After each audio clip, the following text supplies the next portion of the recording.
ዛሬ ማካፍላችሁ ሐሳብ ወይም ደግሞ የማቀርበው መልእክት የተጠየቅኳቸው ጥያቄዎችም አሉ አት ሴም ታይም ደግሞ በትምህርት መልክ ላስተምር እፈልጋለሁኝ። በ30 ደቂቃ ውስጥ ላያልቅ ይችል ይሆናል። በተቻለኝ መልኩ ግን በአንድ ትምህርት ልጨርሰው ሞክራለሁኝ። በደንብ ተከታተሉ። ስፒሪት ሶል ኤንድ ባዲ ወይንም ደግሞ መንፈስ ነፍስና ስጋ ስለ ሰው ልጅ ማንነት ነው ማስተምረው ዛሬ። ለምን ይህን ትምህርት ማስተማር ፈለኩ? ሰዎች ስለጠየቁኝ ብቻ አይደለም። እያንዳንዱ ነገር ከዚህ ስለሚነሳ ነው። ይሄንን ሐሳብ በደንብ አንደርስታንድ ያላደረገ ሰው ፈርደር መሄድ አይችልም። ይሄንን እውነት ያላገኘ ሰው ሊድን አይችልም የሚል እምነት የለኝም። ከደህንነት ጋር የሚያገናኘው ነገር የለም። ነገር ግን ማደግ አይችልም። ምክንያቱም በመንፈሱ ላይ ምን እንደሚያደርግ፣ በነፍሱ ላይ ምን እንደሚሰራ፣ ስጋው ላይ ምን እንደሚሰራ ለይቶ ማወቅ አይችልምና ይሄንን ሐሳብ ያወቅኩት ከብዙ ዓመታት በፊት ነው። ምክንያቱም ብዙ ጥያቄ የሚፈጠርብኝ ነገር ነበር። ይሄንን ሐሳብ ባወቅኩ ጊዜ ብዙ ነገር ተፈቶልኛል። ለኔ እንደ ቁልፍ ወስደዋለሁኝ። ይሄን ሐሳብ በደንብ ካገኛችሁት ብዙ የምታገኙት ነገር አለ። ለምሳሌ ከሚፈታላችሁ ዋና ነገሮች አይደንቲፊኬሽን ዊዝ ክራይስት የሚታወቀው ስፒሪት ሶል ኤንድ ባዲ የሚለው ይሄን ሐሳብ ሲታወቅ ብቻ ነው። የአይደንቲቲ ትምህርት በክርስቶስ ኢየሱስ ያለን ስፍራ ማንነታችንን እንዲሁ የተወለድንበትን አባታችንን እና ማንነታችንን በወጉ የምናውቀው ይህን ሐሳብ ሲገባን ነው። ዮሐንስ ወንጌል ምዕራፍ 3 ከቁጥር 12 እስከ 13 ያለውን ክፍል አነብና በተለይ 13ኛው ቁጥር ላይ ፎከስ አድርጋለሁኝ። ተከታተሉኝ። ስለ ምድራዊ ነገር በነገርናችሁ ጊዜ ካላመናችሁ ስለ ሰማያዊ ነገር ብንነግራችሁ እንዴት ታምናላችሁ? ለምንድን ነው ኢየሱስ ክርስቶስ እንደዚህ ብሎ የወቀሳቸው? ቀለል አድርጎ ነው የነገራቸው። ሰው አንደርስታንድ ሊያደርገው በሚችለው አይነት መልኩ ነው የነገራቸው። ሜሴጁ ኮምፕሊኬትድ አልነበረም። ሰው ሊገባው የሚችለው ነገር ምንድነው? ለኒቆዲሞስ ከላይ ጀምራችሁ ስታነቡ ለኒቆዲሞስ የነገረውን ነገር ታገኛላችሁ። ስለ ዳግም መወለድ ነገረው። እንደ እውነቱ ከሆነ እኮ ኒቆዲሞስ ፈሪሳዊ ነው፣ የሕግ አስተማሪ ነው። ይገባዋል ብሎ ነበር የነገረው። ሰውየው አንደርስታንድ ሊያደርገው አልቻለም። ያደገበት ትራዲሽን ነው ያነቀው። አልፎ የኢየሱስ ክርስቶስን እንግዳ ትምህርት ለማስተናገድ አልቻለም። ደሞም የነገረው በደንብ በዴይሊ ላይፍ ላይ ነው። ምን አለው? ቁጥር 12 ላይ ያለው ቃል በጣም የሚገርም ሐሳብ ነው። ስለ ምድራዊ ነገር በነገርናችሁ ጊዜ ካላመናችሁ ስለ ሰማያዊ ነገር ብንነግራችሁ እንዴት ታምናላችሁ? ስለ ምድራዊ ነገር ምን ብሎ ነው የነገረው? ስለ መወለድና ስለ መዋለድ ሲነግረው ስለ ምድራዊ ነገር ነው የነገረው። ነገር ግን ያወራው ሰማያዊ ነገር ነው። ዳግመኛ ካልተወለዳችሁ በቀር የእግዚአብሔር መንግስት ልትወርሱ አትችሉም አለው። እንዴ ከሸመገልኩ በኋላ እንደገና ከናቴ ማህፀን እወለዳለሁ የሚል ጥያቄ ጠየቀው። ቁጥር 13 ላይ ያለውን ስሙኝ። ከሰማይ ከወረደው በቀር ወደ ሰማይ የወጣ ማንም የለም። ከሰማይ ከወረደው በስተቀር ወደ ሰማይ የወጣ ማንም የለም። ከሰማይ የወረደው ማን ነው? ኢየሱስ ክርስቶስ ነው። ወደ ሰማይ የወጣ ደግሞ ማንም የለም ብሏል። ወደ ሰማይ ተመልሶ ወጥቶ ነበር እንደ ኢየሱስ በዛን ሰዓት? እንዴት ነው ወደ ሰማይ ወጣው? እንዴ ምን እያለ ነው ኢየሱስ በዚህ ስፍራ? ከሰማይ ከወረደው በስተቀር ወደ ሰማይ የወጣ የለም ሲል ምን ማለት ነው? ኢትስ ኮንፊውዚንግ። አንድ እግዚአብሔር ልጅ ማለት በአባቱ እቅፍ የሚኖር ወይም ደግሞ በአባቱ ቀኝ መቀመጥ የሚችል ሰው ነው። ስለዚህ ኢየሱስ ክርስቶስ የእግዚአብሔር ልጅ ከሆነበት ሰዓት ጀምሮ ከድንግል ማርያም ከተወለደበት ሰዓት ጀምሮ የእግዚአብሔር ልጅ ስለሆነ አንድ እግዚአብሔር ልጅ ደግሞ ምንም በስጋ በምድር ቢኖር በአብ ቀኝ ነው የተቀመጠው። በአብ ቀኝ መቀመጥ ማለት እንግዲህ ከምድር ለቆ ሄዶ እዛ ሰማይ መቀመጥ ሳይሆን የፖዚሽን ጉዳይ ነው ወይም ደግሞ የአውቶሪቲ ጉዳይ ነው ማለት ነው። በሰማይ እንደመቀመጥ ይቆጠራል። ሰማይ የሚለው የት ነው ለመሆኑ? ብዙ ማይሌጅ ተሂዶ ወይም ደግሞ ብዙ ኪሎ ሜትር ተሂዶ የሚደረስበት ስፍራ ማለት ነው?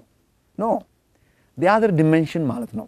በስጋ አይን የማናየው በስጋ ኮንታክት ልናደርገው የማንችለው መንፈሳዊ ዓለም ማለት ነው። ነገሩ የት ነው? እዚሁ አጠገባችን ነው። ማንዳሰው የማንጨብጠው የማናየው ነገር ግን አሁን ከስጋ አብሰንት ብንሆን ኢሚዲየትሊ የምንገኝበት ስፍራ መንፈሳዊ ዓለም ይባላል። የእግዚአብሔር ዙፋን ያለው በዛ ስፍራ ነው እንጂ ስለ ርቀት አይደለም የሚናገረው።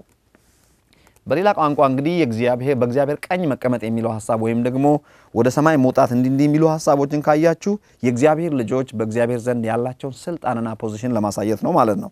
እግዚአብሔር ይመስገን። አሁን ከፍ ብላችሁ ቁጥር 3 ጋር ከኔ ጋር እንድታነቡ ፈልጋለሁ።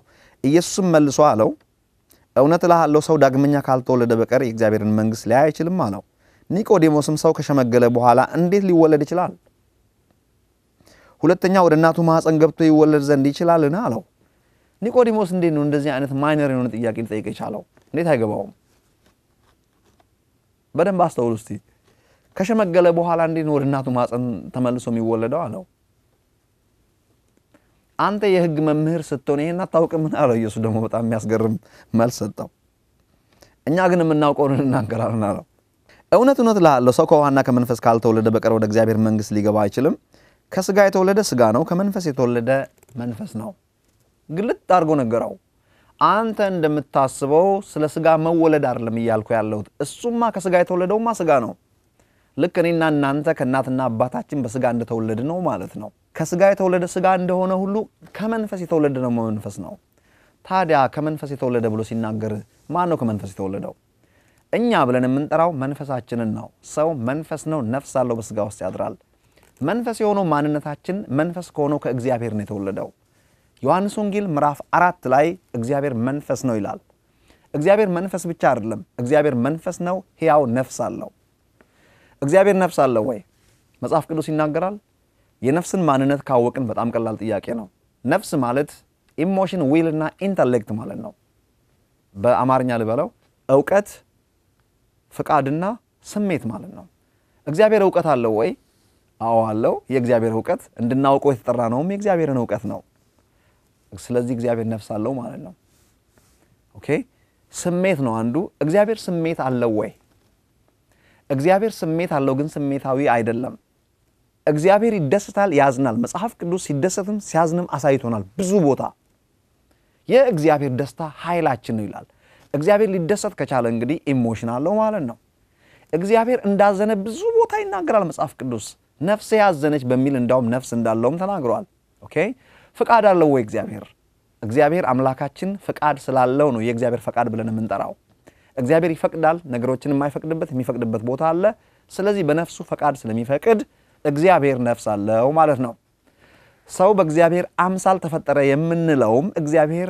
መንፈስ ነው ሕያው ነፍስ አለው ሰው መንፈስ ነው ሕያው ነፍስ አለው ሰው የተገኘው ከእግዚአብሔር ነው ካሁን በፊት እንደምናገረው ከአንድ ውቅያኖስ ወይም ባህር ውሃ በአንድ ብርጭቆ ቀድታችሁ ብትወስዱ በባህሩ ውስጥ ያለው ንጥረ ነገርና በተቀዳው የብርጭቆ ውሃ ውስጥ ያለው ንጥረ ነገር አንድ አይነት ነው ላቦራቶሪ ወስዳችሁ ቴስት ብታደርጉት አንድ አይነት ዝርያ ነው ያለው ለዚህ ነው ሰው ከእግዚአብሔር ነው የተገኘው ከእግዚአብሔር ደግሞ የተገኘው በመወለድ ነው ብለን የምናምነው እግዚአብሔር ይመስገን ታዲያ መጀመሪያ የተወለደው ሰው መቼ ነው በነገራችን ላይ ሰው መንፈስ ነው ነፍስ አለው በሥጋ ውስጥ ያድራል የሚለውን ሐሳብ መጀመሪያ የተማረው ሰው ኒቆዲሞስ ነው ያስተማረውም ሰው ኢየሱስ ነው ሰው መንፈስ ነው የሚለውን ትምህርት ያስተማረው ኢየሱስ ነው ምን ብሎ ከሥጋ የተወለደ ሥጋ ነው ከመንፈስ የተወለደ መንፈስ ነው ኦኬ የዘፍጥረት መልእክት ምዕራፍ 1 ቁጥር 26 እግዚአብሔር ማለት ሰው በመልካችን በአምሳላችን እንፍጠር እነማን ናቸው መልካችንና አምሳላችን የሚሉት እግዚአብሔር ታዲያ እግዚአብሔር አለ ነው እንጂ መሆን ያለበት ለምን በመልካችን በአምሳላችን ይላል ሥላሴ ብለን የምንጠራው ከዚህ የተነሳ ነው ሥላሴ የሚለውን ሐሳብ በሁለተኛው ሴንቸሪ አንዳንድ የመጽሐፍ ቅዱስ አዋቂዎች እንደሚናገሩት ከስተት ትምህርት አስተማሪዎች ጋር ሰዎች ሲነጋገሩ የሥላሴን እውነት ከሚክዱ ግለሰቦች ጋር የተጠቀሙበት ቋንቋ ነው ነገር ግን እግዚአብሔር አምላካችን ኤሎሂም በሚል ማንነቱ ነው ራሱን የገለጠው ኤሎሂም ማለት ከሁለት በላይ ነው judges and rulers ወይም ፈራጆችና ገዢዎች ማለት ነው የምድር ፈራጅና ገዢ ሰው ነው የዩኒቨርስ ፈራጆችና ገዢዎች ደግሞ ሶስቱ ናቸው ስንት እንደሆነ አይታወቁም ነበር ኢየሱስ ክርስቶስ ነው ሶስቱን ዲዛግኔትድ አድርጎ ያሳየን ሲያሳየን አብ ወልድ መንፈስ ቅዱስ ብሎ ነው ያሳየን ወልድ ማለት ልጅ ማለት ነው መንፈስ ቅዱስ ደግሞ በቅባት መልክ ነው ራሱን የገለጠው ነገር ግን ዘላለማዊ የእግዚአብሔር መኖሪያ ወይም ኤግዚስተንስ በአብ ወልድ በመንፈስ ቅዱስነቱ ሳይሆን በኤሎሂምነቱ ነው አብ ወልድ መንፈስ ቅዱስ የሚለው ሐሳብ ሰውን ከማዳን አንፃር የተሰጠ ስያሜ ነው ኦኬ ምክንያቱም ኢየሱስ ክርስቶስ ለዘላለም ልጅ አይደለምና ለዘላለም እግዚአብሔር አባታችን ነው እሱ ኦኬ እግዚአብሔር ተመሰገነ ይሁን በሥላሴ እውነት እናምናለን እግዚአብሔር አምላካችን እርሱ መንፈስ ነው የወለዳቸው ልጆች ደግሞ መንፈስ ናቸው እግዚአብሔር ነፍስ አለው ሰውም ነፍስ አለው ሰው መንፈስ ብቻ ቢሆን ኖሮ ሰው ልክ እንደ ንፋስ ነበር ንፋስ ኃይል አለው ዛፍ ያንቀሳቅሳል ብትሰድቡት ግን አያዝንም ዋይ ኢሞሽን የለውማ ኢሞሽን ካለው ነፍስ አለው ማለት ነው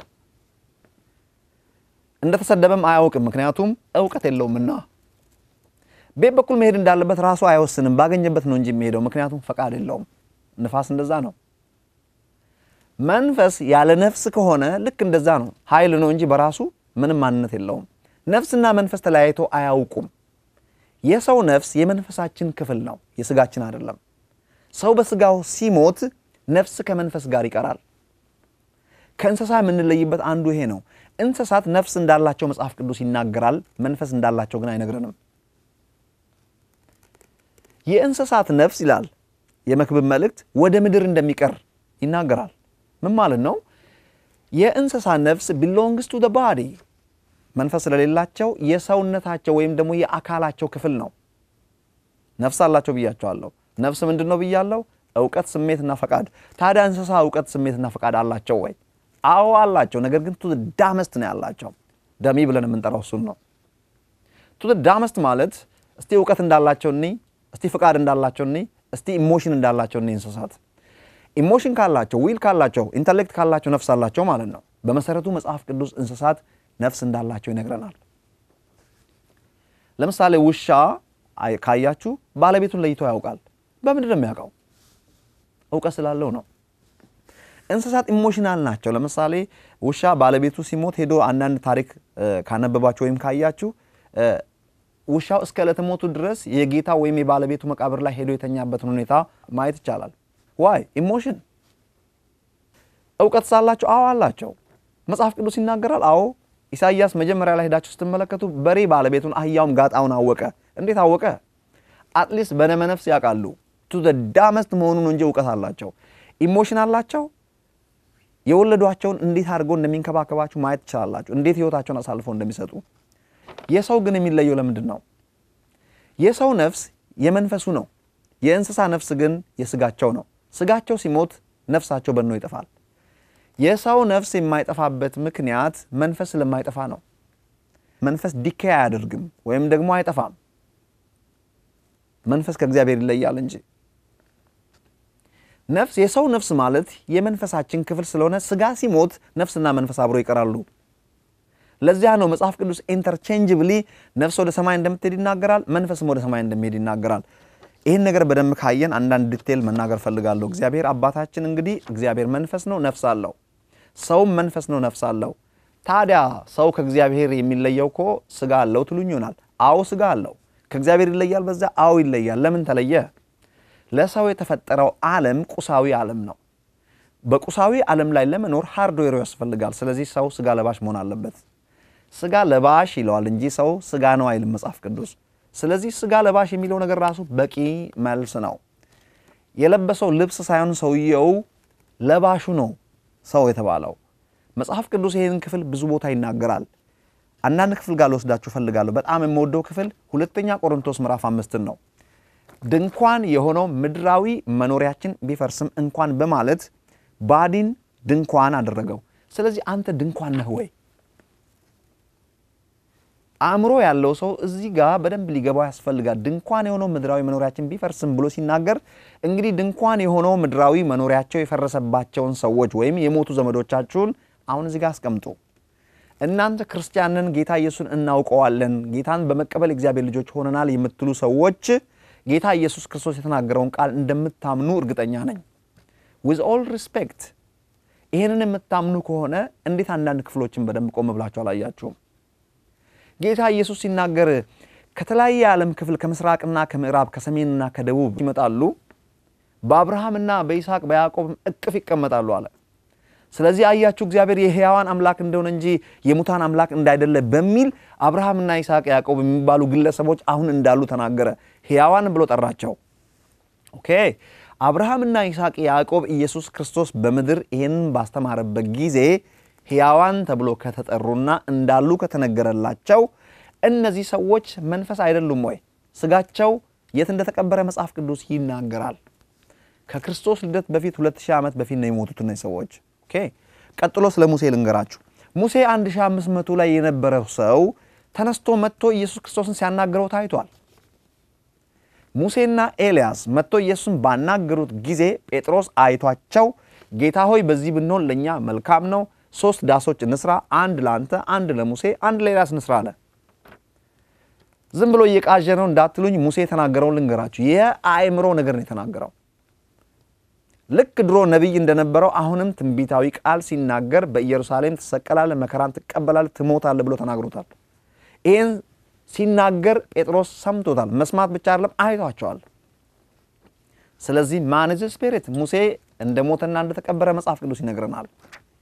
30 ቀን እስራኤላውያን አልቅሰውለታል። ዱ ዩ ሪሊ አንደርስታንድ ይሄንን? ስለዚህ ማን ኢዝ ስፒሪት? ስጋ ከሞተ በኋላ ሙሴ መምጣት ከቻለ ሰው መንፈስ ነው አይደለም? ኦኬ በደንብ እንደገና ወደ ሁለተኛ ቆሮንቶስ ምዕራፍ 5 ላይ ላመጣችሁ ፈልጋለሁ። ሁለተኛ ቆሮንቶስ ምዕራፍ 5 ሐዋርያው ጳውሎስ ድንኳን ብሎ ከጠራው፣ ስለዚህ አንተ ድንኳን ሳትሆን በድንኳን ውስጥ የምትኖር ነህ። ድንኳን የሚኖርበት መኖሪያ እንጂ ፐርሰን አይደለም። ፐርሰናሊቲ ያለው በድንኳን ውስጥ የሚኖረው ነው። ይህንኑ ሐሳብ ነው ጴጥሮስ ከዚህ ማደሪያ ተለይቼ እንደሚሄድ በቅርቡ አሳይቶኛል ብሎ ሲናገር የሚሄደው ነው ጴጥሮስ ወይስ ማደሪያ ተብሎ የተጠራው ነው ጴጥሮስ? It's very clear። ደግሞ ሰዓቴን ልጠቀመው ባላነብላችሁም እናንተ እንደምታውቁት እርግጠኛ ነኝ። መጽሐፍ ቅዱስ ዕብራውያን መልእክት ላይ ስለ እግዚአብሔር አባትነት ሲናገር በተለያየ ትርጉም ሄዳችሁ ብታነቡት የምታገኙት ሐሳብ እንደዚህ ነው። የመናፍስት አባት የሚለው Father of Spirits ነው የሚለው። የመንፈሶች አባት ዋይ ለምን እንደዛ አለ? It's very clear። መንፈስ የሆነው አባታችን ከወለደን ስጋ ይወልዳል የሚል እምነት የለኝም። በቆሎ ዘርታችሁ ስንዴ አታጭዱም። እግዚአብሔር ልጅ ከወለደ የሚወልደው መንፈስ የሆኑ ልጆችን ነው የሚወልደው። It's very clear። ታዲያ ስጋ ለምን ፈጠረላቸው? ስጋ የተፈጠረበት ብቸኛ ምክንያት ከስጋዊ ዓለም ጋር ሰው መነካካት የሚችለው በስጋ ስለሆነ ነው። Spirit is not compatible with this natural world። comparability ሊኖረው የሚችለው ባዲ ሲለብስ ብቻ ነው። the moment ሰው ከባዲ ሲለይ በመንፈሳዊ ዓለም ውስጥ ሊገል ይሆናል፣ በምድር ግን ኢሊጋል ይሆናል። ኦኬ አሁን ታዲያ የሞቱ ሰዎች አሁን መንፈስ የሆኑ ሰዎች አሉ ወይ? እነዚህ ሰዎችስ ሙሉ ናቸው ብለን እናምናለን ወይ? ሙሉስ ለመባል የሚያስችላቸው ነገር ምንድነው? የሉቃስ ወንጌል ምዕራፍ 16 በቂ መልስ ነው። ይህን ሐሳብ ሉቃስ ወንጌል ምዕራፍ 16 ስለ አልዓዛርና ስለ ሀብታሙ ሰው ይናገራል። ዋች ሀብታሙ ሰውና አልዓዛር በምድር አብረው ይኖሩ ነበር። ይህን ክፍል በጣም የሚያስገርም ሐሳብ ነው። ሲኖሩ ሳሉ መጀመሪያ ማን ሞተ ይላል መጽሐፍ ቅዱስ? አልዓዛር ሞተ። መላእክትም አልዓዛርን ወሰዱትና በአብርሃም እቅፍ አስቀመጡት። አብርሃም ቦሰም የሚባለው ስፍራ ወሰዱት፣ የመጽናናት ስፍራ። ያኔ ገና ደም አልፈሰሰም። ኢየሱስ ክርስቶስ ለሰው ልጆች ኃጢአት አልሞተም። አዲስ ኪዳን ገና አልተከፈተም። ስለዚህ ሙሴና ነቢያት ነበሩ መጽሐፍ ያሉት ማለት ነው፣ የብሉይ ኪዳን መጽሐፍ። ከዛ ውጪ ምንም እንደሌለ ኢየሱስም ተናግሯል። አልዓዛር የሚባለው ሰውዬ ግን ቢዮንድ ባዲ ከሞት በኋላ አልዓዛር የሚባል ሰው ሳምዌር የሆነ ቦታ ተገኘ። ይሄ ሰውዬ የሆነ ጭጋግ ነገር ወይ ጭስ ወይም ደመና ነገር እንዳይመስላችሁ። አልዓዛር የሚጽናናና የሚደሰት የሚናገር የሚደሰት ከአብርሃም ጋር አብሮ የሚኖር ሙሉ ሰው ነው። ታዲያ ሰው መንፈስ ካልሆነ አልዓዛር ከየት መጣው? ሰው ከስጋ ተለይቶ መንፈስ ነው አይደለም። የሰው ሁለንተና የሚለው መጽሐፍ ቅዱስ በተሰሎንቄ አንደኛ ተሰሎንቄ ምዕራፍ 5 ላይ መንፈሳችሁም ነፍሳችሁም ስጋችሁም ይላል። በምድር ላይ ስንኖር ሶስቱ መነጣጠል የለባቸውም። ሰው ብለን የምንጠራው ሶስቱን ነው። ኢቭን ዶ ሰው መንፈስ ሆኖ ነፍስ ቢኖረውም በስጋ ውስጥ ቢኖረውም እንኳን ሶስቱ የሚነጣጠሉ ነገሮች አይደሉም። ሰው ብለን የምንጠራው ሶስቱንም ነው። ኢን ሪያሊቲ ግን ከስጋ ተለይቶ ነፍስና መንፈስ ብቻቸውን ሰው መሆን ይችላል። what do you understand? ከዚህ ምንድነው የሚገባችሁ? ከዚህ ማን ኢዝ ስፒሪት? ሌላ የሚገባን ምንድነው? ስጋ ታዲያ ምንድነው? መኖሪያ ነው ማለት ነው። መኖሪያን እንዴት እኔ ብዬ ጠራዋለሁ? ከራሴ አንለጥለውም እንጂ። የሆነ ሰው ከሩቅ ብታዩ እስከነለበሰው ሰው ነው እከሌ ነው የምትሉት። እስከነለበሰው ልብስ በልብስ ውስጥ ያለው ሰው እከሌ ነው አትሉም። እስከነለበሰው ልብስ ነው የምትጠሩት። በዚህ ልማድ የተጠራ ማንነት እንጂ እውነተኛውን መናገር ካስፈለገ ሰው መንፈስ ነው፣ ነፍስ አለው፣ በስጋ ውስጥ ያድራል። ኦኬ እግዚአብሔር የተመሰገነ ይሁን።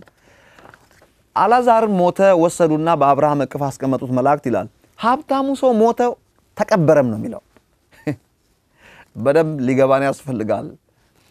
ለምንድነው አልዓዛር ሞተ ወደ አብርሃም እቅፍ ወሰዱት ነው የሚለው? ህይወት ሲቀጥል ታያላችሁ እዛ ጋር። አልዓዛር ሞተ፣ መላእክትም መጥተው አልዓዛርን ወስደው ወደ አብርሃም እቅፍ ወሰዱት። ከዚህ ነገር የሚገባኝ ነገር እኔ ምንድነው? በኔ የሚያምንብኝ ቢኖር አይሞትም አለ ኢየሱስ ክርስቶስ። በጣም ግራ ይገባኝ ነበር ይሄ ቃል። በኔ የሚያምንብኝ ቢኖር አይሞትም ማለት ምን ማለት ነው? ሰው አይሞትም እንዴ? ለካ እያለ ያለው ኢየሱስ ክርስቶስ የሥጋን ሞት እንደሞት አልቆጠረውም። እያለ ያለው ሌላው ሞት ነው።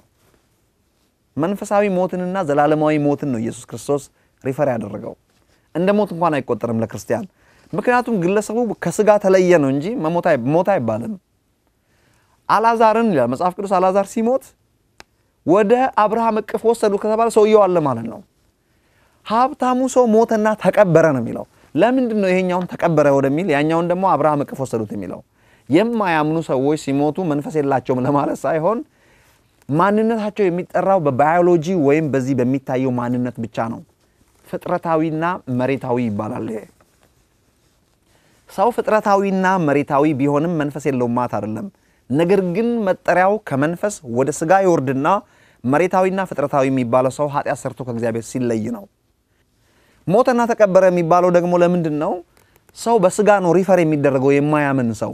መሬታዊና ፍጥረታዊ የሚለውን የአንደኛ ቆሮንቶስ ምዕራፍ 15ን ታሪክ ላልገባችሁ ሰዎች ያ ክፍል የሚናገረው ስለ ሰው ማንነት ሳይሆን ስለ ትንሣኤ ሙታን ነበር የሚናገረው ክፍሉ። ኮንቴክስቱ እንዳለ የትንሣኤ ሙታን የለም ሲሉት ሐዋርያ ጳውሎስ የትንሣኤ ሙታንማ ባይኖር እንዴት ነው እንደዚህ ሊሆን የሚችለው? የመጀመሪያው ሰው ፍጥረታዊና መሬታዊ፣ የኋለኛው ሰው ደግሞ ሕይወትን የሚሰጥ መንፈስ ሆነ እያለ ሲናገር ስለ ኢየሱስም ስለ አዳም የሚናገር እንጂ ክፍሉ ስለ አዳምና ስለ ኢየሱስ ለማውራት ሳይሆን የትንሣኤ ሙታን ባይኖር ይሄ ሊሆን አይችልም በሚል ያስቀመጠበት ሁኔታ ነው። ፍጥረታዊና መሬታዊ የሚለው ሐሳብ አፈር ነህና ወደ አፈር ትመለሳለህ ከተባለ በኋላ ለሰው ልጅ የተሰጠ ስያሜ ነው እንጂ ሰው ከዛ በፊት አፈር አይደለም። ሰው መንፈስ ነው። እግዚአብሔር ይመስገን። በመሰረቱ የማያምንም ሰውም መንፈስ ነው።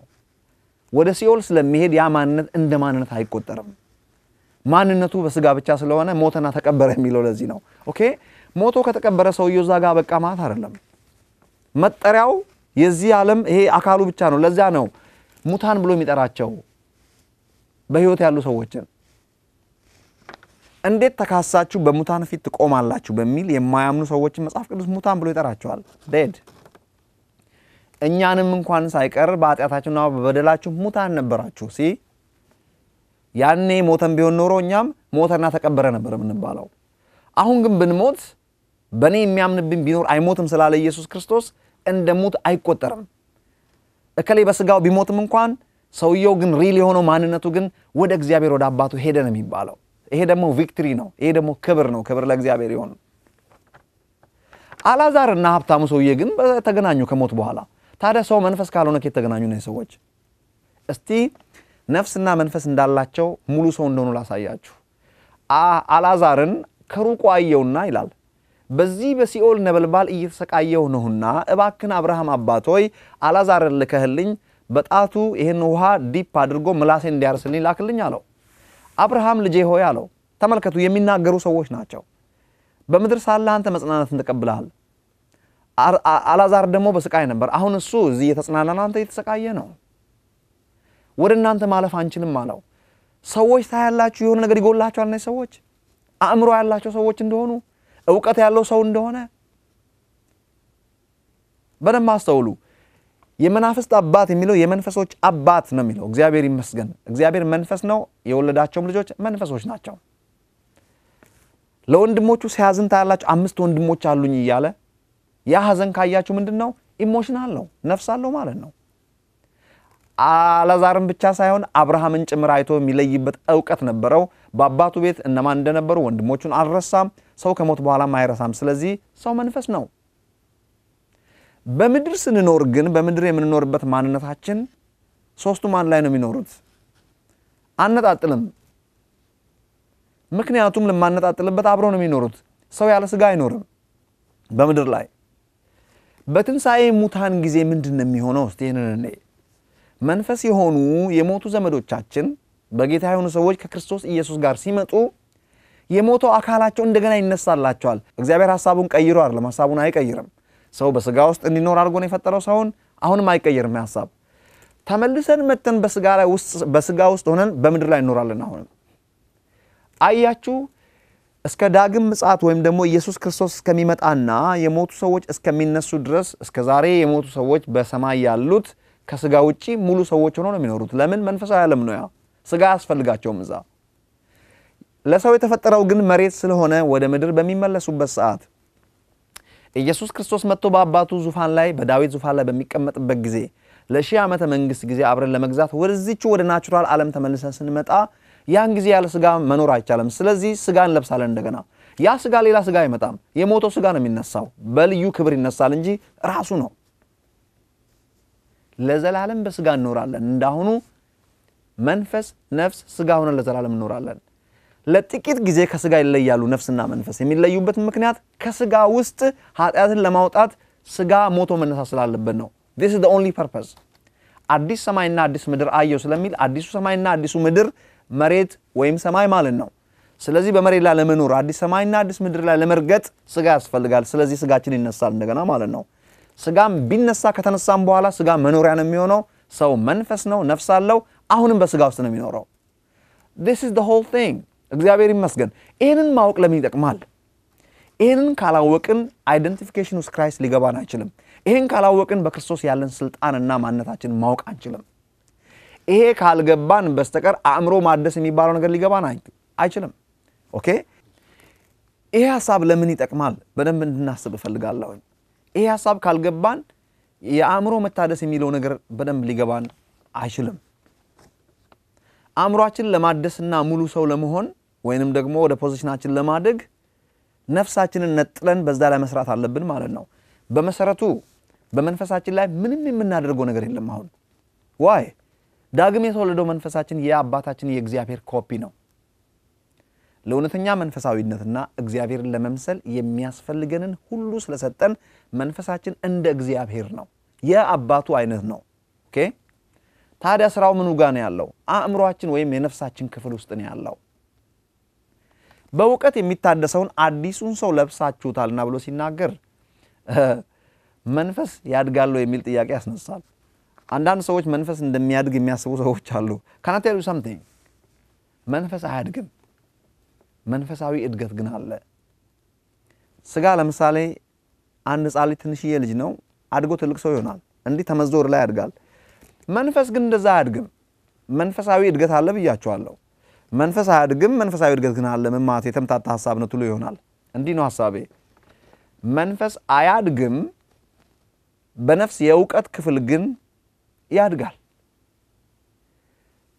ነፍሳችን በእውቀት ሲሞላ መንፈስ አደገ ይባላል ማንነቱ ግን የሚያድግ አይደለም ቁመት አይጨምርም መንፈስ እውቀት ነው እንጂ የሚጨምረው እውቀት ደግሞ መንፈስ ውስጥ አይደለም ያለው ነፍስ ውስጥ ነው ያለው የነፍሱ አንድ ክፍል የነፍሳችን አንዱ ክፍል እውቀት ነው በአእምሮ መታደስ እንለወጥ ወደ እግዚአብሔር ፍጹም ሙላት ደርሰን እስክንሞላ ድረስ በመናድግበት ጊዜ መንፈሳችን አደገ ይባላል ይሄን ሐሳብ ለማወቅ ሰው መንፈስ ነው ነፍስ አለው በስጋ ውስጥ ያድራል የሚለውን ትክክለኛው ሲኩዌንስ ሊገባን ያስፈልጋል ማለት ነው በአጠቃላይ ሰው መንፈስ መሆኑን ማወቅ ከፈለጋችሁ ሉቃስ ወንጌል ምዕራፍ 16ን በደንብ እንድታነቡ ፈልጋለሁ መንፈስ ማለት የሆነ ጭጋግ ነገር ማለት አይደለም አካል አለው አካሉ ምድራዊ አይደለም እንጂ መንፈስ ራሱ ፐርሰናሊቲ ነው መላእክት ለምሳሌ መንፈሶች ናቸው እነዚህ መላእክት ግን እንትን የላቸው ማለት አይደለም አካል የላቸው ማለት አይደለም ፐርሰናሊቲ ማለት ነው አካል ማለት ስጋዊ አካል ግን የላቸው መንፈስ የሆነው ሰው ደግሞ እንደዚሁ መንፈስ ማለት አካል ነው ነገር ግን ስጋዊ አካል ነው እንጂ የሌለው ስጋዊ አካል ምን ለብሰው ለምንድነው ከዚህ ዓለም ጋር ለመነካካት ነው እግዚአብሔር ራሱ መንፈስ ነው አካል አለው ማለት ነው ዙፋን አለው እግዚአብሔር አባታችን እግዚአብሔር አካል አለው ፐርሰን ነው ነገር ግን ስጋዊ አካል የለውም መንፈሳዊ አካል እንጂ ይሄ ሐሳብ ከገባን እንግዲህ ብዙ ነገር እንለውጣለን በያምናለሁ God is good ክብር ለኢየሱስ ይሁን ደስ ይበላችሁ ይሄ ለብዙ ነገር አይን ይከፍታል ለብዙ መረዳት በር ይከፍትላችኋል ይሄን አለማወቅ ደግሞ to be honest ሲኦል ባያስገባም ወደ ኋላ ግን ያስቀራል get to know this እግዚአብሔር መልካም አምላክ ነው ኢየሱስ ያድናል ለዛሬ ደህና ሁኑ ኃይሉ ዮሐንስ ነኝ ባይ ባይ